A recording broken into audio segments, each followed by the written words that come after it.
Good morning to you. The government, we are told, thinks the British public is misbehaving. We aren't doing enough to stop this second wave. Well, if that's true, apart from shouting louder, what more can ministers do now? Derbyshire police have been collaring walkers carrying cups of peppermint tea in their hands. But to impose tougher measures across the whole country now, when everybody is already so fed up, well, that could be a risky step. And anyway, isn't this disobedience partly the result of months of mixed messages from ministers?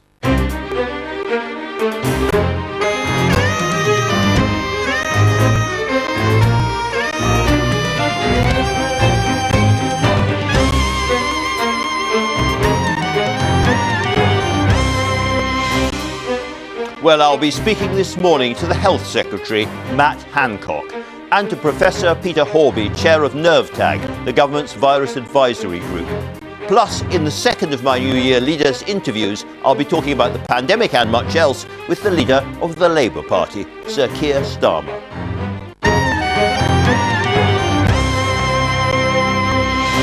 And as the BBC throws aside quiz shows to help teach children kept away from school, I'm joined by one of its best-loved educators, the physicist Brian Cox. Before them, we will be surveying today's news with the BBC's political correspondent who specialises in life beyond Westminster, Alex Forsyth, and with the editor of the Daily Mirror, Alison Phillips. But let's begin with the news from Roger Johnson. Andrew, thank you. Good morning. Rapid testing for people without coronavirus symptoms will be made available across England this week. The government says that people who cannot work from home during the lockdown should be prioritised. The scheme will use lateral flow tests, which can return results in 30 minutes. The Home Secretary has defended the way that police have handed out fines during the lockdown, saying that there is a need for strong enforcement. Priti Patel said the number of cases and deaths recorded last week means that officers are right to stop giving repeated warnings to those who breach the rules. The Indonesian Navy has recovered pieces of a Boeing 737 aircraft which crashed a few minutes after taking off yesterday. 62 people were on board. The plane fell more than 3,000 metres in less than a minute before disappearing from radar screens. 10 ships and 4 aircraft have been involved in the recovery operation. The US authorities have made more than 80 arrests following the storming of the Capitol building in Washington on Wednesday. Democrats have accused President Trump of inciting the violence and say that they will begin impeachment proceedings against him tomorrow. And council tax increases due in April should be scrapped to ease the pressure on family budgets. That's according to the Labour leader Sir Keir Starmer. Writing in the Sunday Telegraph today, he calls the increases absurd and says that government should give councils the support they need. Local authorities in England will be able to raise council tax by up to 5% from April. That's it from me. Next news here on BBC One is at 1 o'clock. Now back to you, Andrew. Many thanks for that. And as ever, to the front pages of the paper, where you see many of those same stories reflected. There's the Sunday Times with an interview with Chris Whitty. Hospitals face the worst crisis in living memory is the cheerful headline. Police to issue fines after one warning. Again, you heard that kind of story in the news just now. And the Queen, of course, and the Duke of Edinburgh have received vaccinations. They're on a lot of front pages. A shot in the arm, says the Sunday Mirror, about that. The Observer has a story, doctors raising the alarm, they say, as COVID strikes down the NHS workforce, problems inside hospitals. There's the Sunday Express, the Queen and the Duke lead the way, they say, in vaccinations. And finally, the Mail on Sunday, the Queen launches Britain's jab blitz. She's got a huge amount of publicity, not surprisingly. Now, I'm joined by Alex Forsyth, as I said, and by Alison Phillips. Welcome to you both. Alex, first of all, the Sunday Times story here. They've got a couple of really quite interesting interviews with government scientists, haven't they? Yeah, well, the papers are wall-to-wall, really, today, talking about the COVID crisis, because we know the numbers are pretty staggering at this point, and I think there's a real fear in number 10 about the direction that things are heading in and the sense that they're going to get a lot worse before they get better. So we're hearing a lot from the front line in hospitals. And it's worth pointing out that a lot of this at the moment seems to be focused on London and London hospitals, where we know a major incident was declared this week, where the figures figures are really quite bad, where infection rates are higher than other parts of the country. But Downing Street... You're a non-metropolitan correspondent, so is it spreading across the rest of the country? It is. And Number 10, I think, are trying to get that message out there. This isn't a London problem at this point. It's worth reflecting, though, that while that is the case right now, that this new variant is more transmissible and spreading across the country, there are points in this pandemic where there have been real geographical divides. If you think back to the summer and the autumn, where, you know, the parts of the northwest and the Midlands were still in lockdown, living under restrictions, and other parts of the country, notably the south, there was were the great opening up. Manchester-London row going on for quite a long time. Yeah, and the political danger for the government is that exacerbates the very regional divides that it's promised to address. And I think that in the long term, that politically, that really is making that challenge more difficult for the Prime Minister. Alison, you've got a big spread in the Sunday Mirror, Shut It All Down, where you're looking at what more the government could now be doing to control this at a very dangerous moment. Yes, I mean, there's certainly a sense that this lockdown isn't the same as where we were sort of last March and April time. And there's Anthony Costello, the Professor of Global Health at UCL, is saying that we need a total clampdown. He said no nurseries, which are still open, no synagogues, no churches, no mosques. We should have compulsory masks in outdoor spaces, and back to the 2 metres of social distancing. We're also seeing that lots of schools have got far more key worker children in them than we had in the first lockdown. And I think that's twofold, because it's partially the sense that there is still those opportunities for the virus to be transmitted, but it's also this wider sense that it's not quite the same as it was last spring, and therefore, result, people aren't perhaps following it quite so ruthlessly as they did last spring. So this is a moment when all the political parties, including the Labour Party, have some tricky decisions to make. And Alex, this is not just about the government. When it comes to the red wall seats, both parties are fighting for those votes. Both parties have got their agendas there. Quite right. And we've got a really interesting op-ed today from Keir Starmer, obviously Labour leader.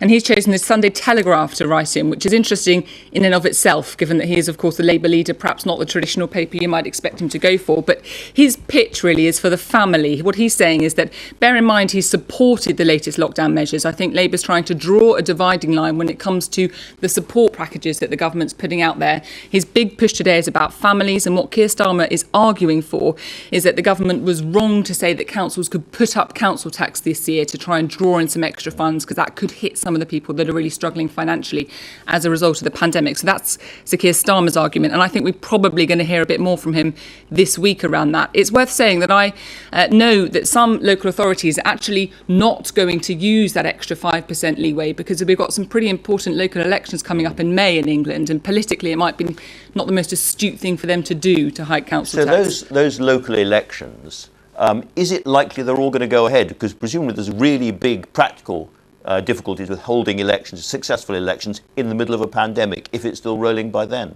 Yeah, there are some very active conversations happening about that. And while they're local elections in England, they are very significant local elections to local authorities, and there are mayoral elections too, and they take in the votes that were put off from last year. And there are also very significant elections to the Welsh and Scottish parliaments, which are due to happen in May. So some very active discussions.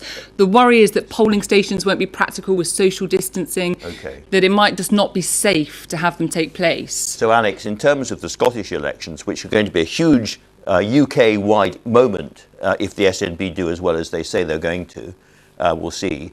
Could they be delayed seriously till later in the year, much later in the year? At the moment, the Scottish and Welsh governments are both saying they want those polls to happen on May 6th, but they're putting in contingency plans, which could involve a 6-month delay if the course of the pandemic is not where we hope it might be by that point. And the message from town halls in England to government too is that you've got to think about backup plans now. This is a complex operation. I understand that ministers want them to happen on May, but there is a realistic prospect they might shift, that might slip, because we know that this pandemic's been very unpredictable, and we've seen the course it's taken in recent weeks and months. Well, a 6-month delay would completely reshape politics across this year, of course, if the Scottish elections are involved. Alex, thank you very much indeed. Alison, you cover Keir Starmer and the Labour leadership in great detail. Is this family message, council tax message, is that the kind of thing that's going to work for him? He's had all these problems about being called Captain Hindsight, and even given everything going on, the Labour Party haven't exactly broken through at the moment. So where do you see his position right now?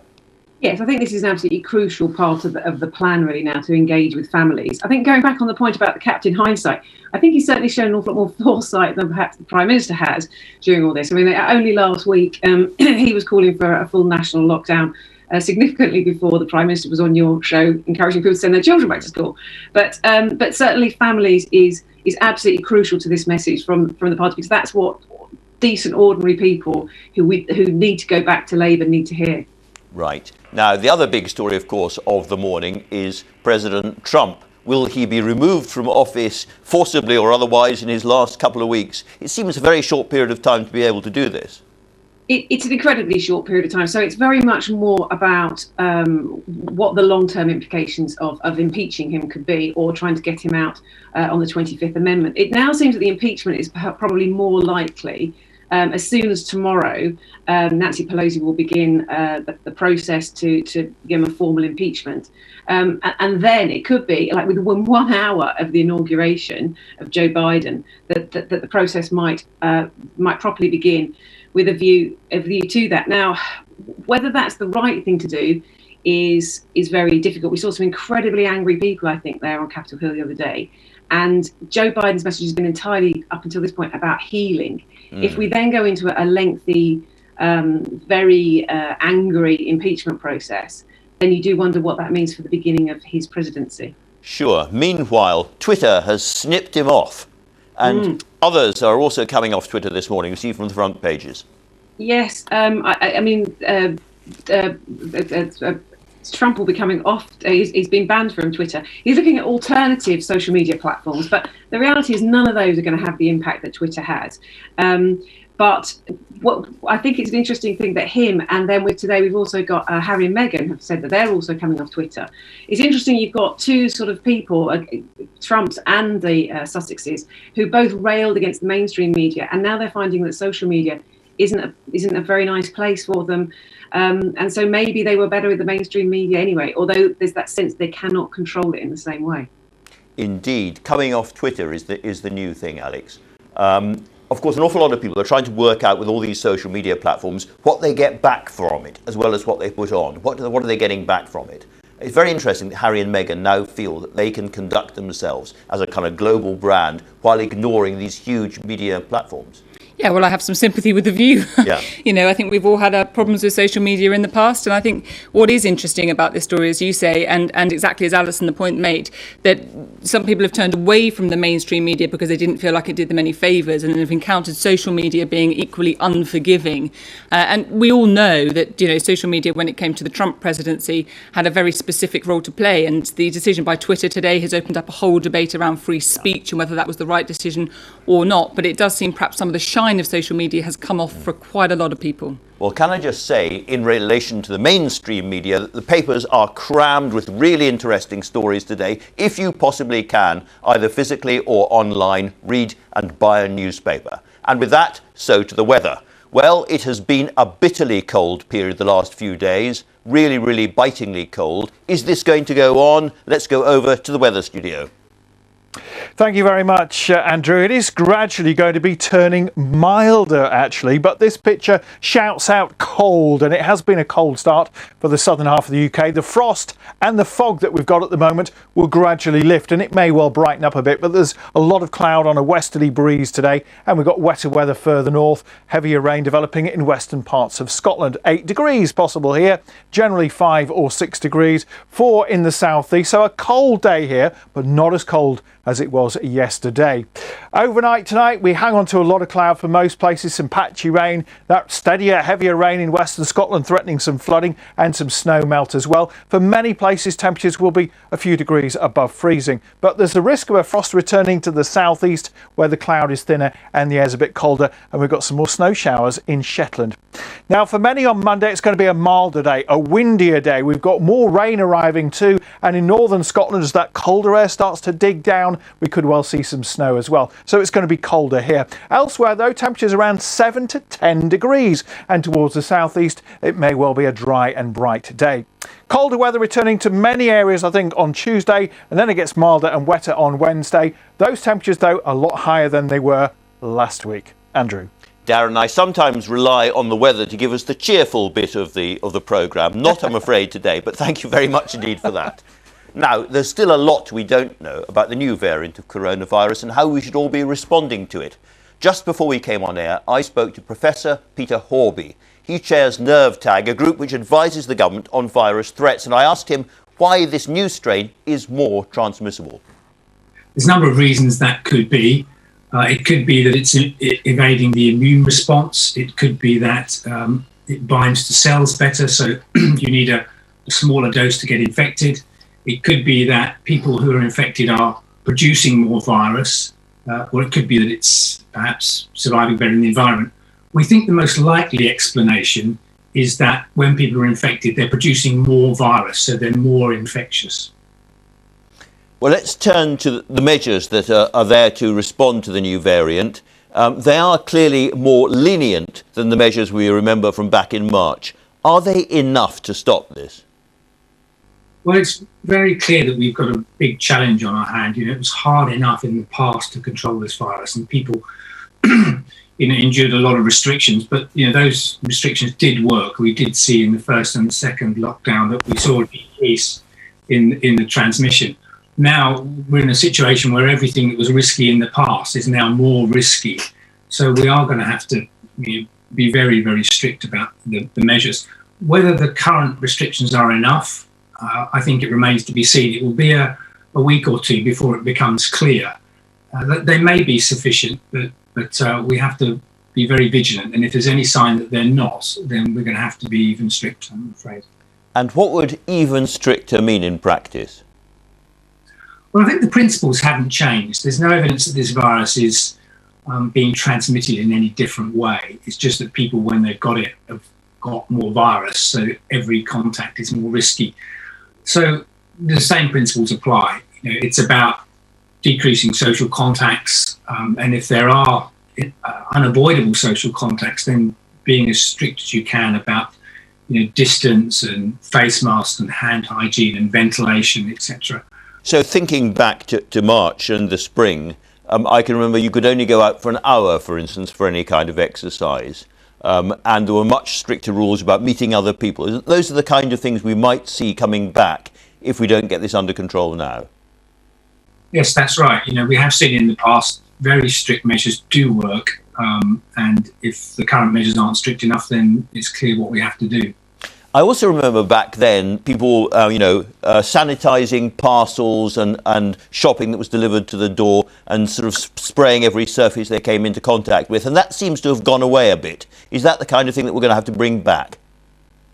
I don't think those kind of measures are particularly useful. Okay. There is likely some risk from contact with surfaces, but it's likely to be contact with surfaces that have a high frequency. So, tills at supermarkets and things like that. So it's more about hygienes in those environments rather than necessarily parcels coming to the door.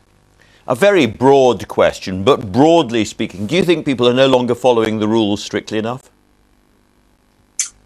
I don't know. There may be early signs that something is beginning to bite in terms of the interventions. I really hope people take this very seriously. If it was bad in March, it's much worse now. We've seen record numbers across the board, record numbers of cases, record numbers of hospitalisations, record numbers of deaths. We are now in the eye of the storm, so to speak, and people need to take this extremely seriously. Before everybody just hides under the duvet in horror, there is some good news around. We are seeing some work done on the vaccine, and it appears that it clobbers both of the new variants, both the British new variant, as it were, and the South African one. Is that true? Yes, the early signs are very encouraging. I really don't want people to hide under the duvet. We know what to do. We've done it before. It's not easy, but it works. And, we can see the end game now. We've got these vaccines. They're being rolled out. They're absolutely critical. There's now 3 approved in the UK.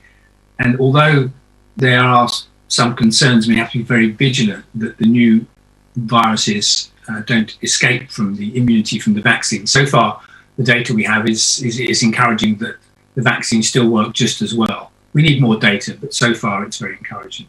And a lot of people have been talking about a race between the vaccine programme and the virus. Would you expect the virus to mutate at some point in a way that gets around the vaccines?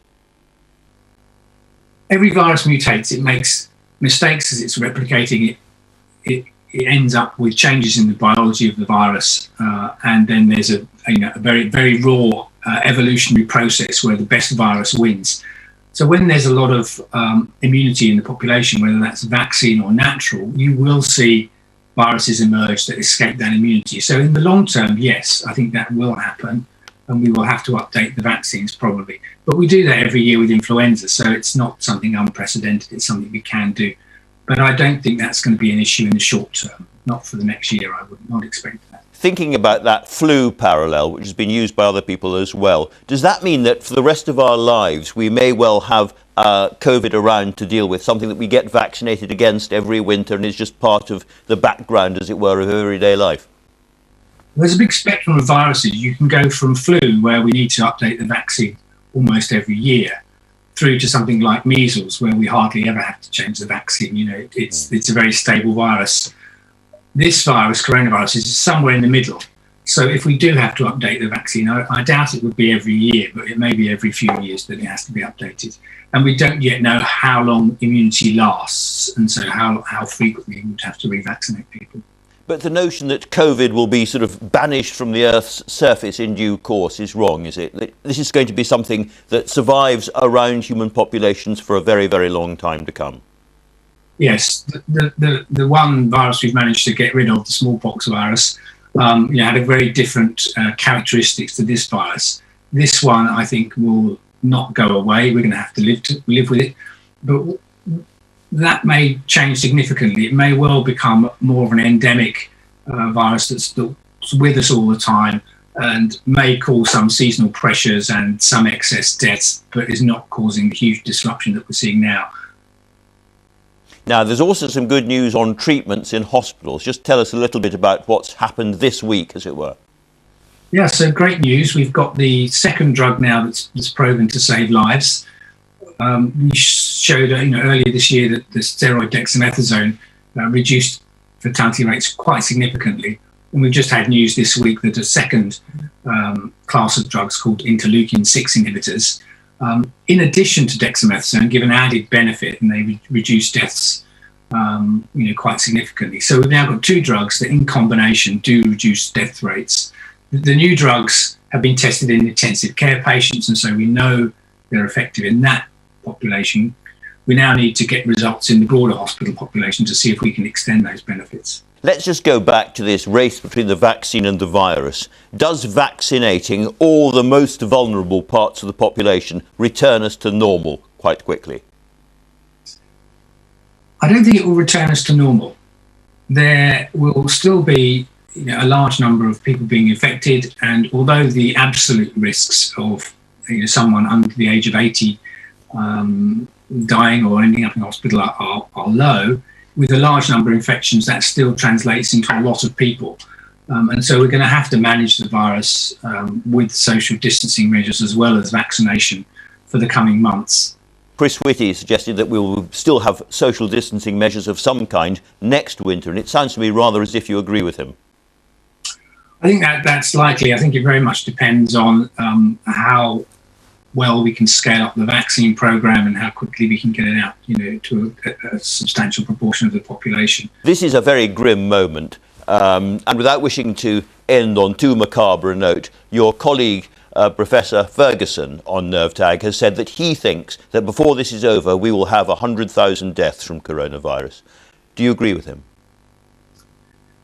The models are very good at the moment, and what we've seen is that the predictions have played out, and so those predictions of increased numbers of deaths are probably pretty accurate. Unfortunately, a lot of these things are baked in, as we say, and are unavoidable now, but it's absolutely critical that we act now to make sure that we don't bake in any more deaths. We know what to do, we've seen it works in the past, and we must do it. Professor Horby, thanks so much for joining us. Thank you. Well, listening to that from his home, he's observing his own advice about not going out on a Sunday morning, is the Health Secretary, Matt Hancock. Mr. Hancock, welcome. Thanks for joining us. Can I ask, first of all, is the NHS close to being overwhelmed? Well, the NHS is under very serious pressure, as the Chief Medical Officer said. It's probably under the greatest pressure it ever has been. And that's particularly true in some parts of the country, but frankly, it's true right across the UK. And we all can do something about it. You know, the NHS has never needed everybody to do something more than it's needed that now, and that's to stay at home. Your phrase has been in the past overwhelmed. How many weeks away are we from the NHS being overwhelmed? Well, if everybody stays at home, and unless they absolutely have to leave, if everybody does that, everybody follows the rules, then we should see the case rates start to come down, and we should see that pressure start to abate. And so it depends. The answer to the question, frankly, Andrew, depends on what people do. And I think that the message is extremely clear, which is unless you have to, you should stay at home. So when we come to what that big word overwhelmed actually means, what would it mean? We've got stories this morning, for instance, of ambulances having to wait for 9 hours before they decant people into hospital. And we've had lots and lots of stories about what's going on inside hospitals. What would overwhelming the NHS actually mean? Well, at the moment, even though it's incredibly difficult, people are able to get the care that they need. And that's one of the wonderful things about the NHS is that it is a promise to all of us that we can get the care that we need when we need it. And it's universal. It's for everyone, according to need, not ability to pay. Now, this team in the NHS, colleagues right across the board, are working incredibly hard to deliver that right now. And, you've seen some of the stories from not just from emergency departments and intensive care units, but across the board, ambulance services, like you say, people working incredibly hard to make sure that people get that care. We'll open the Nightingale hospitals as needed. We'll make sure that we expand capacity. We've built extra capacity this summer. But ultimately, we've got to get the cases down so that people can continue to get that care. We've got nurses and doctors on their knees with exhaustion. If the worst happens and the system can no longer cope properly, does that mean also that the vaccine rollout will be affected? Because we're relying on the same nurses and the same kind of facilities to help put the jabs in people's arms. Well, clearly the NHS got so much on, and this is why it's under so much pressure. Really, 3 huge projects. One is looking after people who are ill in hospital with COVID, over 30,000 people. The second is rolling out the vaccine. Now, primarily, but not entirely, that's being done through GP surgeries and these new vaccination centres that we're opening this week, rather than through the hospitals, although hospitals are also vaccinating. But the large majority will be done through primary care, through GPs and communities, pharmacists, and these big centres. And then the third job the NHS has got on is everything it normally does. And if you think about it, at this time of year, the NHS is normally under pressure, even without those 2 huge additional tasks. So, my gratitude, all of our gratitude, goes out to the team working across the NHS, and it is working harder than it's ever worked before. And we can all do something to help, which is to stay at home, because every time you try to flex the rules, that could be fatal. And we all. I'm sorry to jump in, but this sounds to me as if you think people are flexing the rules, and you're worried that people are not observing all the rules as stringently as they ought to be. Well, I think the vast majority of people are following the rules, and the data show that most people are staying at home, but.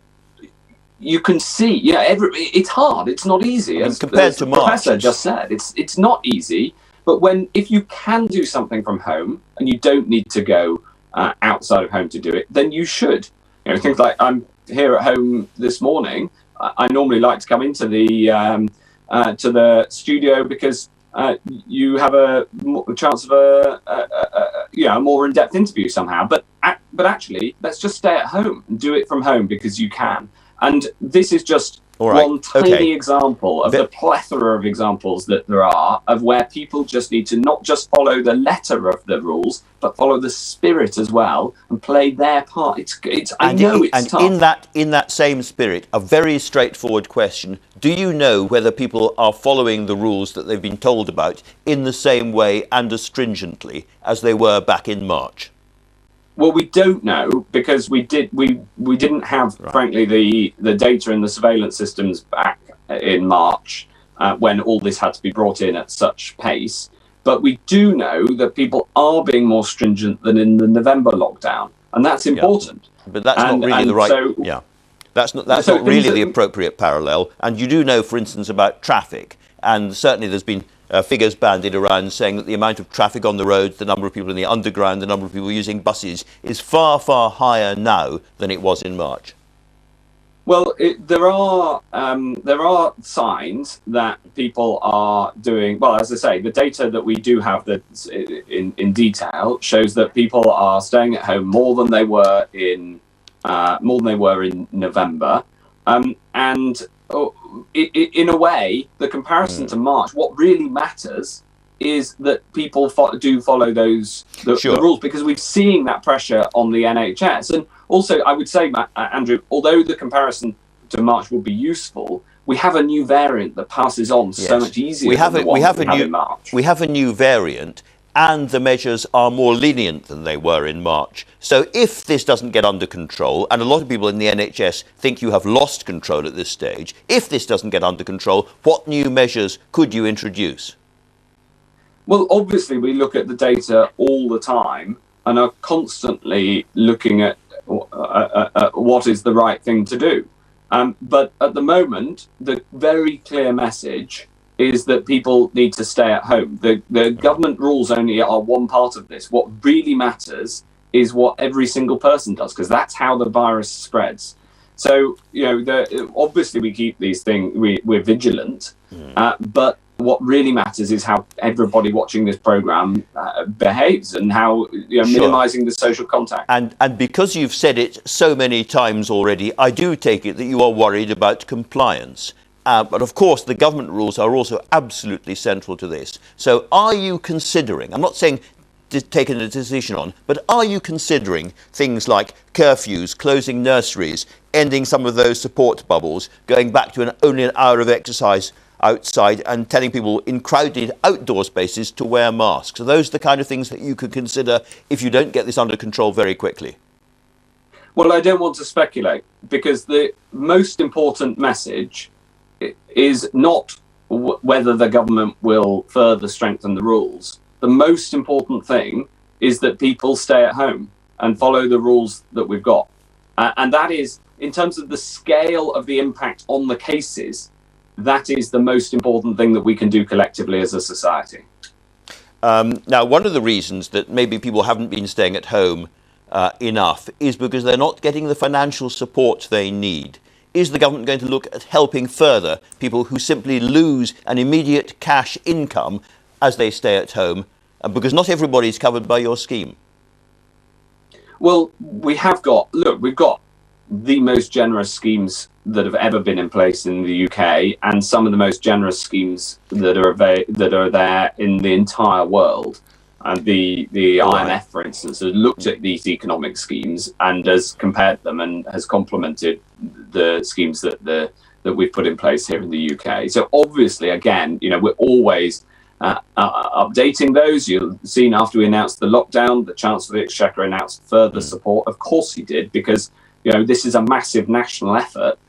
But we have these very generous schemes in place. If we look at somebody who's been told to self-isolate for 10 days, an average worker, according to the TUC, that person would lose £690 straight away in earnings. It's a huge disincentive, and maybe part of the reason that you are struggling to get your message over.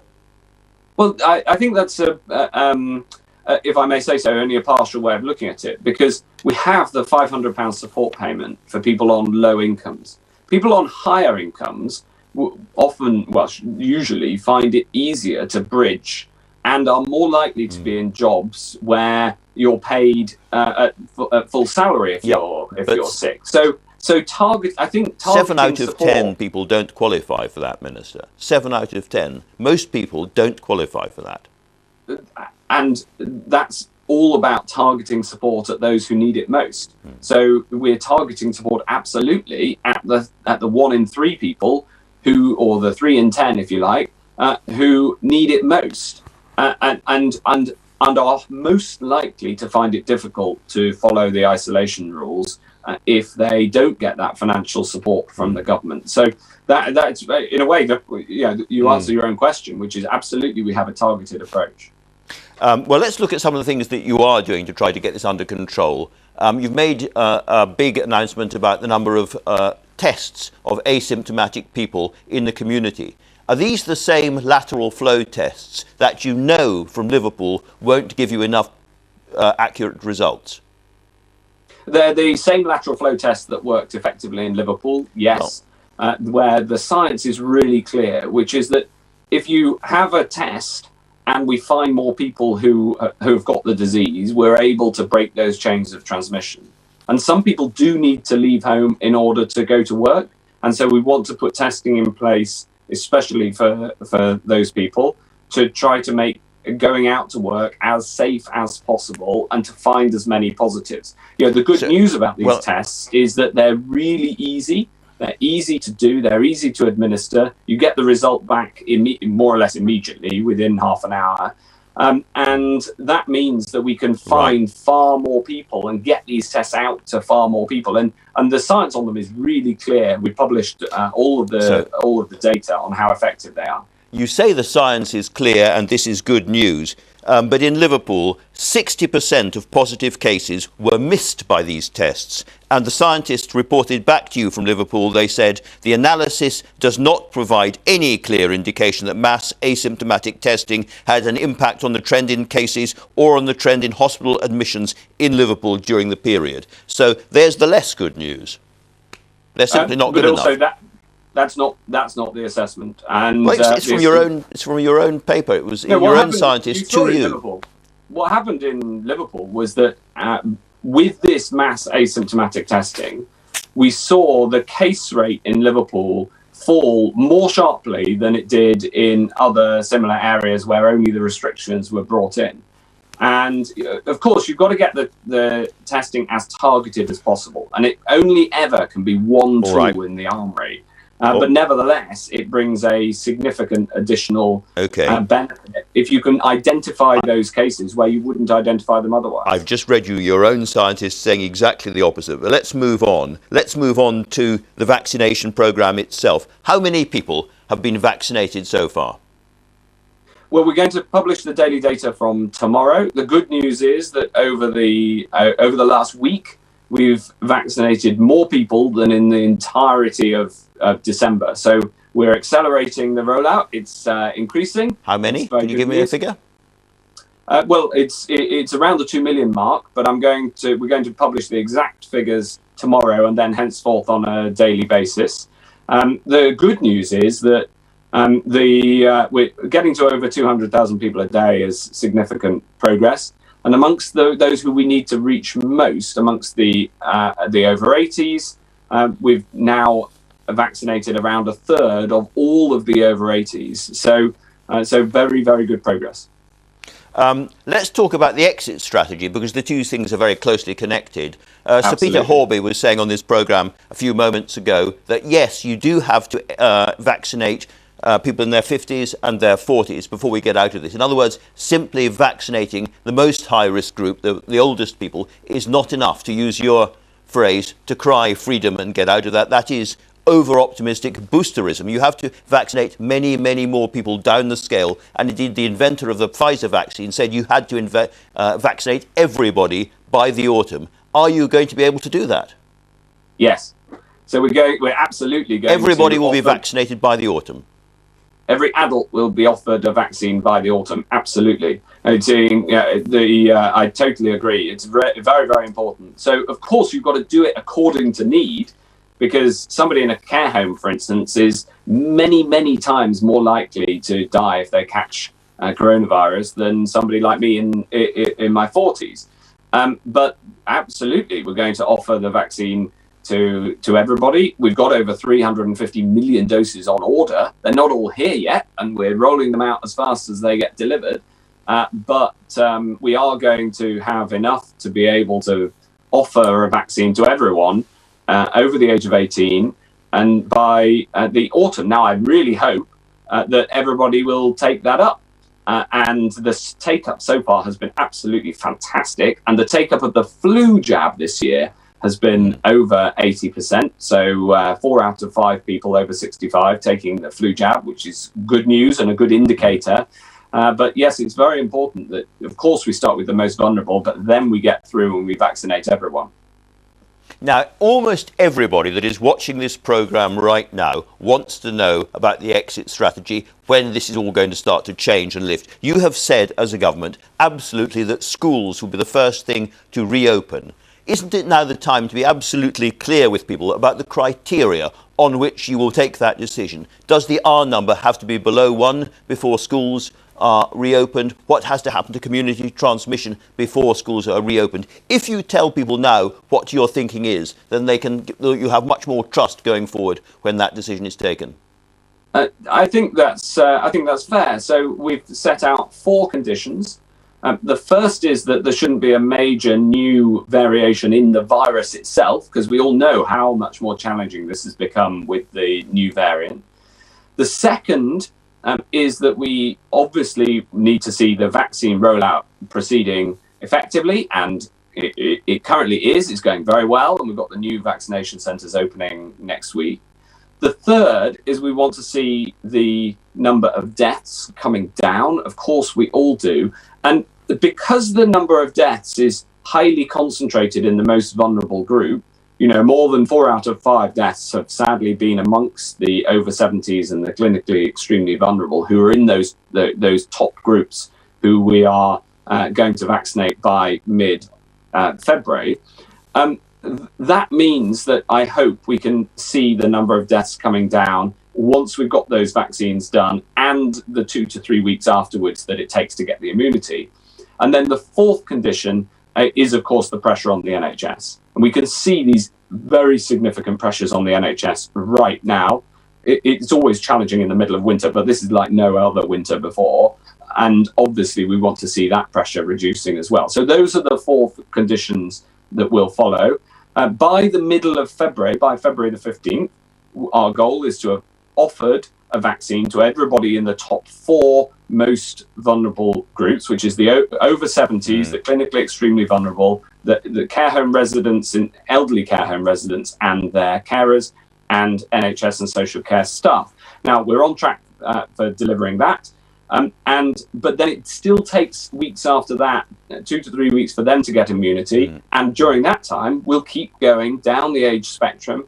And we want to get to all the over 50s by the spring, and then keep vaccinating all the way through to everybody over the age of 18. So that's the plan. I would like to put more precise timings on when the restrictions can be lifted, but unfortunately, as you know from the discussions we've had many times, you just can't do that. We've got to track that data and see how things progress. We've been talking about schools. Was the Prime Minister right to say on this programme last week that primary schools in England were safe? Yes, and the Prime Minister's been really... Yes, but they're also vectors of transmission. How can a vector of transmission be safe? Well, I'm going to explain again, as he did on this programme last week. I think he was very clear, which is that schools are safe for the children in them. And there's no evidence that teachers catch COVID any more than any other profession. However, in the same way that for adults, around 1 in 3 people catch the disease, don't know they've got it, they're asymptomatic, but they can pass it on. So children can be safe, yet still have the disease asymptomatically, and therefore pass it on. Well, he was very clear about it. If you watch back to last week, Andrew, he was very clear about how schools are safe for children. However, they still add to and contribute to the spread of the disease. Hence the decision that we've had to take. It's just quite confusing to people if children are passing the disease around and causing more illness and ultimately more deaths. It doesn't seem very safe. Nonetheless, let's move But on. it's safe to the children. Safe for some people, but not for others. It's safe for the children. I think if you watch back, I think people do understand this. All right. Actually, Okay, there are two parts to it, though. So let's communicate it. It's really clear, as the Prime Minister was last week. Final question on schools. Safe for the children. So children of key workers. If one of the parents is a key worker, then the children can go to school. And the children are safe in the school setting, and there's no evidence that teachers are any more at risk than the rest of the population. However, schools still, contribute to the spread of the disease, hence the decision that unfortunately we had to take last week. So at the moment, some schools have 50% of their normal capacity in school because of those exemptions. Doesn't that mean that schools are going to have to wait even longer across the rest of the country to reopen? Isn't that going to keep things going faster? Well, you've got to keep schools open for the children of key workers. Of course you do. And we've set the criteria out very clearly for who those key workers are. But you've got to, I need the schools open so that NHS staff can get to work and to look after people. In the same way, we need the critical services of this country to continue to run. Having said that, of course, everybody who can work from home should work from home. But it's really important that we still have people coming into work. I mean, the NHS would be under even more pressure if you didn't have that. And so these are difficult balances, but it's very, very important that schools do remain open for those key workers. We're almost out of time, so I'm going to ask you for a quick question. Former Culture Secretary, were you pleased to see Twitter banning President Trump? Well, what I would say is that I think that, firstly, obviously, the scenes clearly encouraged by President Trump, the scenes at the Capitol were terrible, and I was very sad to see that, because American democracy is such a proud thing. But there's something also that's changed, which is that, social media platforms are making editorial decisions now. That's clear, because they're choosing who should and shouldn't have a voice on their platform. Now, I think we should just be straightforward about that. Now, it has consequences, and they're very much, as you say, for the culture department, not for me. But I think that I think those scenes in America were really, really were really upsetting. Anybody who believes in the values of democracy. Sure. I think in terms of pleased or not, that was a rather lengthy and serpentine yes, if I may say so. Matt Hancock, thanks very much indeed for joining us this morning. Now, during the first lockdown, the BBC helped in trying to educate children stuck at home with online learning. This time round, it's ditched familiar programmes in BBC Two, including quizzes, in order to teach on live TV. Well, the question is why? What is wrong with the daily quiz programmes? To explain, I spoke to the physicist and one of the faces of science on the BBC, Professor Brian Cox. One of the big problems with homeschooling that we identified in the first lockdown is that many of the children who particularly need it don't have access to laptops or iPads or good broadband. And so I think it made absolute sense to take a channel like BBC Two and CBBC that everybody can access without that technology and make these educational programs available on those channels as well. It's fairly clear, isn't it, that this pandemic will exacerbate problems of equality of opportunity. What are your thoughts about that going forward for possibly a generation to come? Well, I agree. And, I've spent my life, although people see me on television, most of my life has been in the education sector in universities.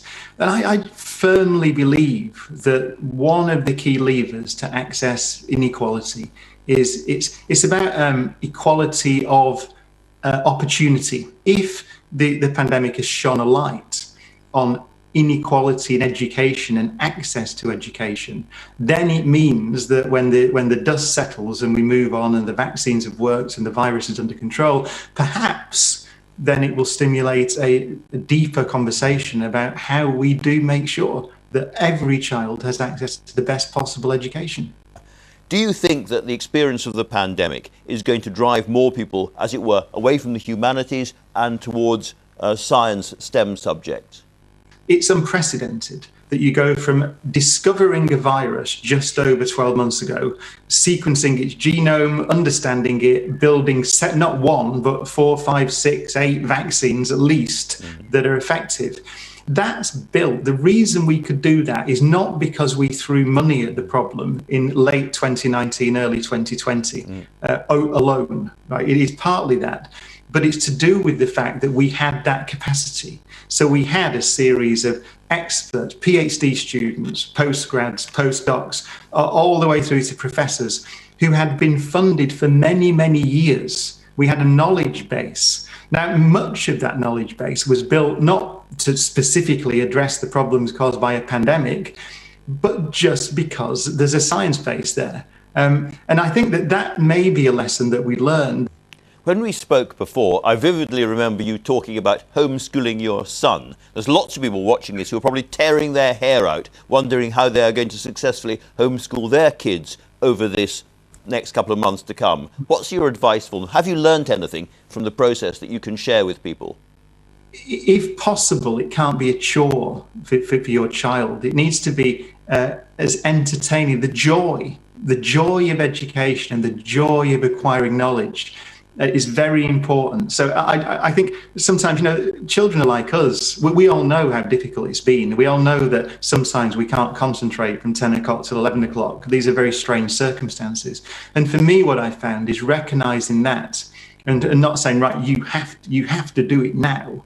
The point is, we've got a day here, and at some point, I would like you to acquire this knowledge. Because, I mean, there may not be an awful lot of joy present if you've got 3 kids around the table and you're trying to teach them maths, science and English all at the same time, all on the same day. It's really tough for parents. Oh, it is, because I think we discussed last time, I think what most parents, me included, will be discovering is that teaching at these different levels, so your 6-year-olds, 8-year-olds, 12-year-olds, 14-year-olds, that is a skill. It is a profession. And you cannot expect, maybe this is a piece of advice that I've noticed, you can't expect to be as anywhere near as good as a professional teacher. A sensible and chastening thought to end on. Professor Brian Cox, thanks very much indeed for joining us. Thank you. Well, last week I spoke to the Prime Minister Boris Johnson in the first of our leaders' interviews this year. This morning I'm joined here in the studio by the leader of the Labour Party, Sir Keir Starmer. Sir Keir, welcome. Are these new rules tough enough? Well, they are tough and they're necessary. Enough? They may not be tough enough, but in a sense, I think the most important thing is for people to get that message about stay at home. And it's up to the government to put that message out there the whole time. We've had mixed messages, I'm afraid, for the last 9 months, which is why we've got a problem. I would like to see the Prime Minister out there every day with the press conference, making sure that message is absolutely getting through, because that's the most crucial thing. We've seen, in terms of compliance, we've seen this extraordinary scenes from Derbyshire where 2 women with cups of tea were collared by the police and got into serious trouble. Is that the kind of thing that you think is going to have to happen around the country? Well, I don't think that was a particularly good example, and there will always be examples of that. The police, by and large, have done a really good job in very difficult circumstances. Aren't we going to have to find? Well, aren't the police going to have to fine people rather than warn them now? I think there's a move. Given the severity of what's going on in the country. I think there's a move today from the police to say, look, we'll give 1 warning, then we'll move to a fine. And I don't quarrel with that. That may be a good thing. But the most important thing, actually, because the vast majority of the British public have complied with the rules. They've done that for 9 months. But they need clarity about exactly what is asked of them, because we've had all this mixed messaging, Stay at home, don't stay at home, eat out, don't eat out, go back to work, don't go back to work. All of that has led us to where we are. We need, if we can, to summons the spirit of last March when more people were actually staying at home. So clarity is our watchword. In that spirit, should nursery school close? Well, I think there's a case for looking at nursery schools. We're talking to the scientists about it, but I think quite a lot of people are surprised that primary schools are closed and that nurseries aren't closed. That sounds like a probably yes. I think they probably should be closed. I do want to talk to the scientists about that, but I think there are nursery schools. I mean, one of the problems we've got is it's very hard to see what tougher measures can be put in place, because the measures are pretty tough. That's why actually complying with that stay-at-home message, I know I'm saying it over and over again, but it really is so important that as leader of the opposition, we carry that message to people to stay at home. Well, there has been a bit of lack of clarity from both sides across the Commons on this. The union Unison has called for nursery schools to be closed. Talking about primary schools, however, I had the Prime Minister in that very seat last week, and he said that schools were safe. And 36 hours later, he closed all the primary schools in England. When did you decide that all the schools had to be closed? Well, on Sunday, I said that a lockdown was needed and called for that. We saw the SAGE minutes, the medical advice, just before the new year, and it seemed obvious to me that that's where it's heading. I thought the closure of schools was inevitable. I didn't want to close schools, I'll be honest about that, because I think closing schools should be the last resort, and it has a huge impact, particularly on vulnerable children and children who don't have access to devices, etc. In terms of clear messaging, if you thought it was inevitable, should you not have said it earlier? Because on the Sunday you said specifically that you didn't want to call for schools to close, and the following morning your education spokesman, Claire, said schools should be the very last place to close. That was Kate Green on the Monday morning. So you did not give a different message from the Prime Minister during that period. Well, I didn't want schools to close. I'm not going to shy away from that. I did say on Sunday I thought it was inevitable and we needed a plan for it, but I didn't want schools to close. I understand it's part of the national restrictions and that's the right thing, but the impact on children of further school closures is huge. They were out of school for the best part of 6 months last year. It's a really hard choice. I mean, I accept that. It's a very hard choice. But you had the SAGE advice from the 1st of January. You could see SAGE saying schools are going to have to close if we're going to get the R below 1. And like the government, you didn't say anything for quite a while to come. Well, we got the SAGE advice, I think, as you say, on the 1st of January. I think Sunday was the 3rd of January, which is when I said there needs to be a national lockdown. I suppose that happened the next day. But I mean, look, Andrew, I'm not going to shy away from it. I didn't want schools to close because of the impact that has on vulnerable children and on those that struggle to learn at home, and that will be a lifelong impact if we're not careful. And I also felt... I'm sorry, the reason I'm asking this is that a lot of people have looked at the government's response to this and suggested the Prime Minister is slightly too slow to take really tough decisions. And just looking at this very tough decision, I acknowledge that you would have been just as slow. Well, I didn't want schools to close, but Andrew, let's look at the criticism there, because what the Prime Minister was trying to do on your programme last week, what the Prime Minister was trying to do was to suggest that everything was going fine and it was the new variant that's knocked us off course. That hasn't been right, because he was very slow into the first lockdown last March. Was going to be fine. He did say he wanted to keep schools open, as you have said. He said the tiered system was working, and he gave the impression on your show and other times that it's just the variant that's knocked him and the country off course. If you look at the last 9 months, he's been slow into every decision. The first lockdown was slow. He was slow on protective equipment, slow on testing. Just let me finish this, if you will. When it came to a circuit break in the autumn, I called for a circuit break. He ridiculed that and said he wasn't going to do it. It was obviously what the medical advice was suggesting. Then he did it, and we had a longer lockdown. Just before Christmas, I said to the Prime Minister, this 5-day mixing is going to cause real problems.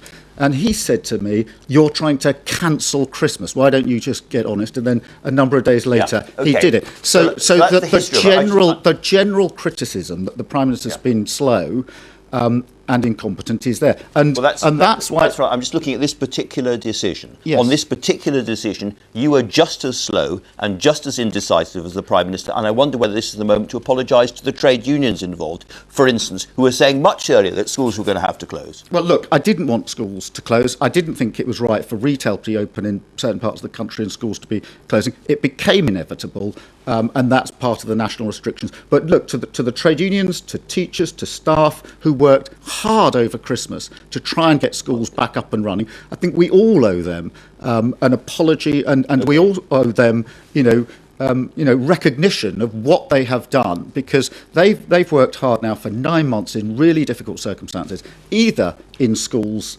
with key workers, then when they reopened, and trying to do teaching online. This is a real struggle, and we should all recognise that. So there is an apology. Let's talk about getting the schools back open again. What are your criteria for what would have to happen before schools can start to reopen? Well, I think the vaccination really is the way out of this. We need to get those first 4 groups vaccinated, and if that can be done by mid-February, then that is a huge step in the right direction. It's a job and a half, That's the end of February we're talking about. No, the middle of February for that. And I hope that's what the Prime Minister has said. We'll hold him to that, but we will also help him with that, because I think the vaccine is the only way out now, and we need to see, 2 million we need 2 million doses a week in the next week or two. We need to ramp that up in February. So there's a huge piece of work to be done here, and we all need to play our part in this. I'm sorry, let me jump in. So if community transmission is still really high, if hospital admissions are still really high, if the R is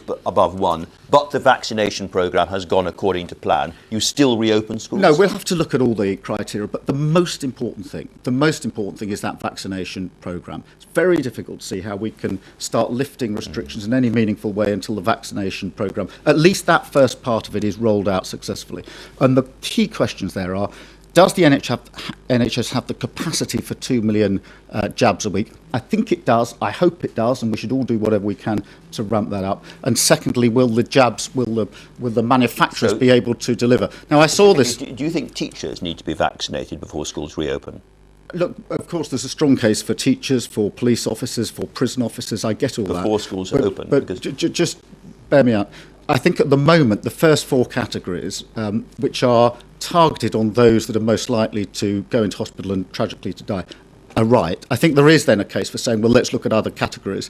And teachers may well be one of those categories. But what I do feel strongly is that we've got to keep to the original 4 categories are the right categories. Sure, but is the reopening of schools contingent on teachers being vaccinated or not? No, I don't know that it necessarily is, although if that can happen, that would be a good thing. But I just want to deal this argument that there are sectors where there's a very strong case for vaccination for obvious reasons. And I understand that, and we're going to have to accommodate that, frankly. But at the moment, we do need to focus on those that are most likely to go into hospital and tragically to die.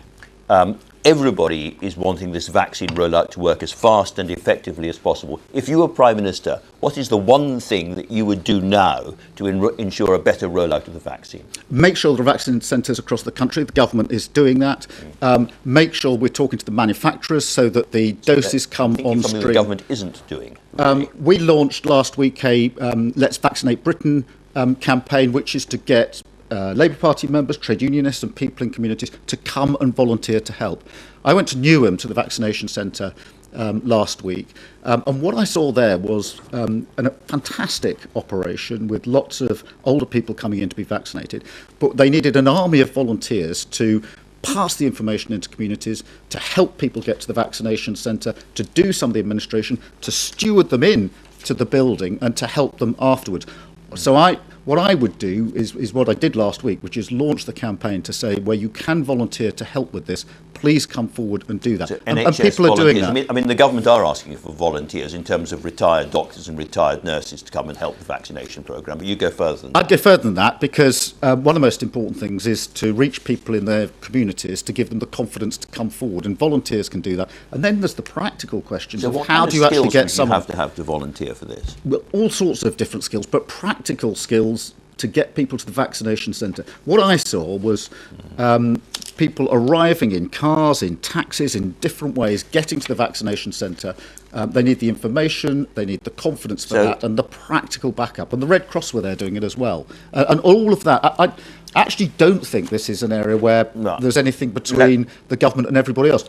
Everybody in Britain wants to pull together to be part of this national effort, and so do I. So what I've said to the Prime Minister is, notwithstanding the other challenges I've put to you, I will work with you on this. We will all pull together on this. Apart from the need for more volunteers for the system, you would say the vaccination programme, they're doing all the right things, the things that you would do in terms of organising the centres, organising the supply of vaccine, all of that you're happy with? Well, I want to make sure the resource is there for the NHS to hit that 2 million a week and be assured about that. I am very concerned, it's a point I think you put to the Health Secretary, that with the stress and strain on the NHS at the moment, that is a real struggle, which goes back to making sure people stay at home. But Andrew, on this issue, I actually do want to work with the government. I want the government to succeed. We'll hold them to account, but we'll help them on this. It's very important. Sir John Bell, very prominent figure, John. you know, said this about the NHS. He said the NHS has the theoretical capacity to immunise everybody in 5 days if they want to, but I don't get the sense they're really motivated. Well, I didn't hear John say that. At the moment, as I understand it, there aren't the doses of the vaccine available to the NHS, even if they could roll that out in 5 days. So I don't know. I didn't hear John say that. I respect him hugely. But as I understand the problem at the moment is, does the NHS have the capacity to do the doses week on week? I hope it does. I think it does. And I know everybody's working at great speed on this. My wife works in the NHS in a hospital. I know from her experience just how hard people are working. But then there is also whether the manufacturers are supplying the doses in time for that vaccination. But look, I want this to succeed. I want this national effort to succeed. You voted for the Brexit deal. Yeah. Is there any aspect of the Brexit deal that if you were Prime Minister you would reopen, revisit and try to renegotiate? Anything that you would do to change it? We voted for the deal because the choices before us were to vote for the deal, a thin deal, a deal that isn't a good deal for our manufacturers, for the service sector certainly, but the alternative was no deal. So we voted for that deal. If it isn't a good deal, which bits would you reopen? Well, there are bits already that need to be improved on. I mean, if you look at the creative industries and how they are going to operate across borders, there's huge gaps for them. The service sector, of course, has been largely left out. But I don't think that there's scope for major renegotiation. We've just had 4 years of negotiation. We've arrived at a treaty, and now we've got to make that treaty work. It is thin, it isn't what the government promised, but it is better than no deal, and we need to make it work. And you can see one of our criticisms of the government was that they didn't prepare, and you're already seeing the problems at the borders. So would you reintroduce free movement of people? Look, I don't think there's an argument for reopening those aspects of the treaty. We have a treaty. Andrew, just hear me out. We have a treaty. It's a thin treaty. It's not what was promised.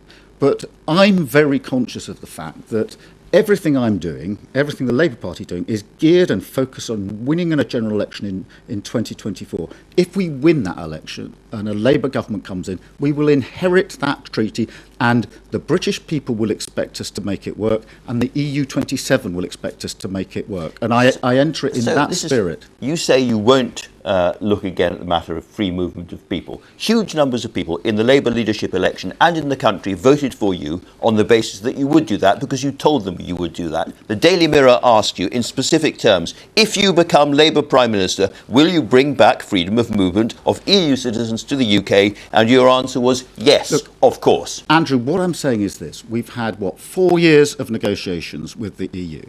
The last thing anybody wants, including the EU, is to start again from scratch with this treaty. We have got to, for better or for worse, thin treaty though it is, we will inherit that treaty when we come into government in 2024. So you won't reintroduce free movement. You said that back in January last year, so not that long ago. And also it was the 6th of your 10 pledges that you were going to bring back free movement. And now you're saying, no, I won't. Well, Andrew, what I'm saying is we've negotiated a treaty, or the Prime Minister's negotiated a treaty. That now is the basis of our relationship with the EU. We didn't know what that was until we saw it just before Christmas. We now know what it is. It's thin. It's not what was promised, but whether we like it or not, that is going to be the treaty that an incoming Labour government inherits and has to make work. And, it is not being straight with the British public to say we can come into office in 2024 and operate some other treaty. We have to make that treaty work. It's quite a moment to drop a pledge as big as that and say that a future Labour government will not reopen free movement of people. A lot of Labour Party supporters who may have rejoined the European movement and who desperately hope the struggle to rejoin the EU starts here and starts with you, will be very, very disappointed to hear I don't think there's a case for rejoining the EU. I've said that before. I think I've said it on your programme. But I think pretending to the British public that somehow, after 4 years of negotiation, the treaty that's just been secured is going to be up for grabs and that the EU are going to start saying, let's start all over again. That is not realistic. That is not going to happen. You support the government's points-based immigration system? Well, look, we didn't support the government on that. We didn't vote for their immigration legislation, not least because of the impact it has on key workers and those that have led us through the pandemic. But the point I'm making, Andrew, is that we were faced in the end with a choice between that deal, bad though it is, and no deal. And I've always said in the public interest, in the national interest, there should be a deal. You're now hooked on having voted for a bad and thin deal. And in areas where most of your supporters would like you to look again, free movement of people being a very, very obvious example, you are stuck with doing nothing going ahead. Why did you pledge it in the first place? Well, look, Andrew, we were stuck with a choice between the deal on the table and no deal, and we made the right choice about that. I'm being honest about 2024, which is to say that whether we like that deal or not, and I think it's a thin deal, I don't think it delivers on the Prime Minister's promises, it is the deal that is going to be there in 2024. And the British public are going to look to the Labour Party and to the Prime Minister of a Labour government and say, you need to make that work. There's no good complaining about it. And the EU27 will also say, we have all signed this off, and you need to work with us to make it work. That is the realistic basis upon which we're going into that 2024 election. So it's a thin deal, but you're going to stick with it. You did pledge free movement of people, but you're not going to do that. And you support the government by and large over the pandemic. Some people say, what does Keir Starmer really stand for? Let me ask you some clear, specific economic questions, which might help us answer that. Do you think everybody should have free broadband? Well, that was in the Labour Party manifesto, and the case has been made for it. I actually think we should target those that most need it in the immediate weeks, because between now and Easter, many children and young people are not going to be able to learn at home, either because they haven't got devices, laptops or whatever it is, or because the broadband, they don't have broadband, or they have expensive broadband because they're paying for data. That is an immediate problem that needs to be dealt with. So focus on those children or those families that most need it now would be my advice. And in the long run, does that free broadband thing hold or not? In the long run, we'll have to see what the situation is in 2024. Let me ask you something else. Debt at the moment is about 100% of GDP. What would be a dangerous level from your point of view? Well, we're going to have to reassess debt. We're at huge debt, huge borrowing. I'm not at this stage, Andrew, going to set out what the position is going to be in 2024. I don't know the state of the economy there. I do know that we need to have priorities going forward, secure our economy, protect the NHS and rebuild our country. When it gets to 2024, I will spell out in great detail what an incoming Labour government will do. Do you still want to scrap universal credit? Yes, universal credit needs to be scrapped and a new scheme put in place. In the immediate future, what I'm very determined to do is to persuade the government to stop the cut to universal credit that's due to come in April. Sure. That is going to affect millions of families, that cut to universal credit. Sure. It's unfair, and the government shouldn't be doing it. Let's turn to Scotland. You have said, and I quote, there should be a constitutional commission, quote, to renew the case for devolution. Is that a very urbane way of saying no referendum? I don't think there should be another referendum. I don't think a further divisive referendum is the right way forward.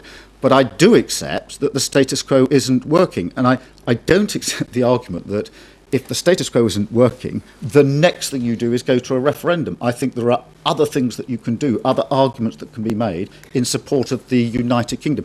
And so frankly, Andrew... You said once the people of Scotland should decide this. If the people of Scotland decide this by voting for an SNP manifesto which says another independence referendum, what more can they do? What else should happen? Look, Andrew, we're in the middle of a pandemic, probably the darkest moment of the pandemic, in Scotland as much as the rest of the United Kingdom. The idea that the only discussion we're having about Scotland is whether there should be a referendum when the health service is on its knees, the economy is really under strain. Lots of people and families are struggling in Scotland for their jobs and the future. Boris Johnson told me it should be another 40 years. Every time we talk about Scotland, the only question is, should there be another referendum? Another 40 years before one? Look, I heard the Prime Minister say that, and I don't agree with him on that. But I do think sooner than that. If you ask the people of Scotland what their priorities are, and this has been asked many times in the last few months, most of them understandably say the economy, jobs, health, public service, public services, not, and the idea that, you know, in the we're talking about whether the May election should go ahead, and we're talking about a referendum. A one-word answer, final question. Have you spoken to Joe Biden yet? No. All right. Thank you very much indeed, Sir Keir Starmer. That's all from me. Thanks to my guests and to you for watching. I'll be back here at 9 a.m. next Sunday. But until then, goodbye.